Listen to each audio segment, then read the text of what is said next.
Monsieur le Président, chers membres d'Helvetia Latina et de l'Alliance française de Berne, chers amis d'une Suisse plurilingue et interculturelle. Il est de tradition que le vice-président du Conseil fédéral s'exprime à l'occasion de votre rencontre annuelle.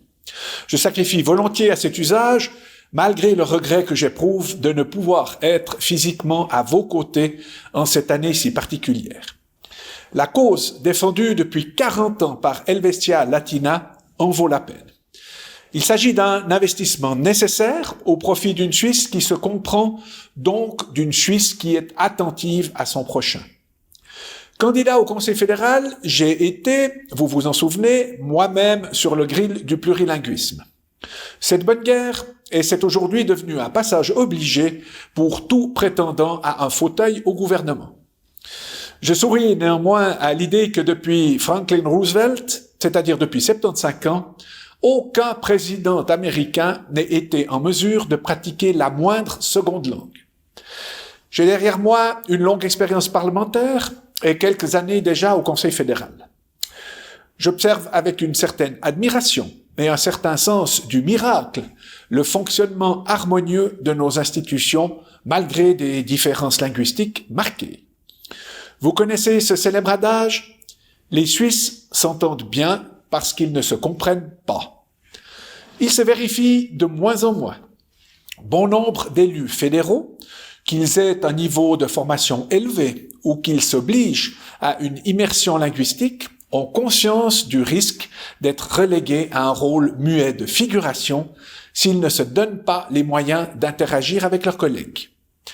L'idée n'est pas de contester bêtement la suprématie de l'allemand, ni de revendiquer une considération disproportionnée pour le français ou l'italien. L'idée, en Suisse, c'est d'avoir une oreille attentive et bienveillante pour la langue de l'autre. Cette année, un grand nombre de Suisses allemands ont passé leurs vacances outre-Sarine, quand une foule de Romans prenait quant à eux le chemin d'Appenzell ou des Grisons.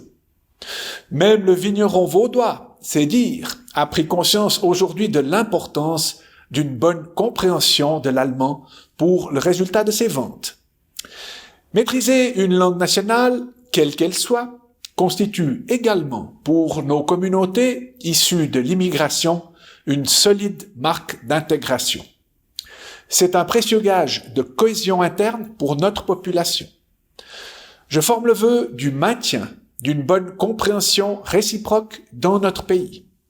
C'est la règle qui prévaut chez nous depuis longtemps. Dans nos casernes, à nos guichets ou à nos caisses, dans les couloirs de nos administrations. Elle prévaut aussi au sein de mon département. La langue d'expression est libre, mais chacun est censé comprendre celle de l'autre. C'est un contrat linguistique de base en quelque sorte, et il est indispensable à l'harmonie de nos échanges. Si la Suisse peut encore les pratiquer dans cet esprit, c'est-à-dire sans méfiance ni animosité, c'est parce que des efforts sont consentis. À l'école déjà, en phase de formation ensuite, dans la vie professionnelle, voire sentimentale aussi. Cultivons cela à tout prix. Je me félicite évidemment que notre pays ait pris conscience, dans un monde désormais globalisé, de l'importance capitale de la maîtrise des langues. Il est même de plus en plus fréquent aujourd'hui que certains enfants reçoivent une éducation totalement bilingue dès le berceau. Quelle opportunité pour leur développement, quelle richesse pour leur avenir.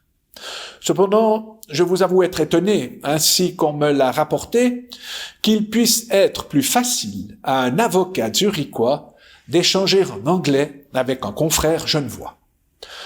Vous le savez, et j'en terminerai par là, l'anglais a la vie dure en Suisse. Les nouvelles technologies, la musique, la santé, le tourisme sont les principaux vecteurs de cette langue, ce qui explique en même temps que son apparente facilité d'apprentissage, son légitime succès international.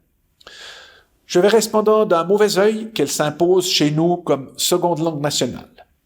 Même si je ne suis pas linguiste, je considère en tant que citoyen de ce pays que l'allemand, le français, l'italien, le romanche participent pleinement de nos racines, de notre histoire et surtout du naturel indispensable à la qualité et à la simplicité de nos rapports humains. En conclusion, s'il faut absolument apprendre l'anglais, il faut d'abord vivre et faire vivre nos langues nationales. Je vous remercie de votre attention.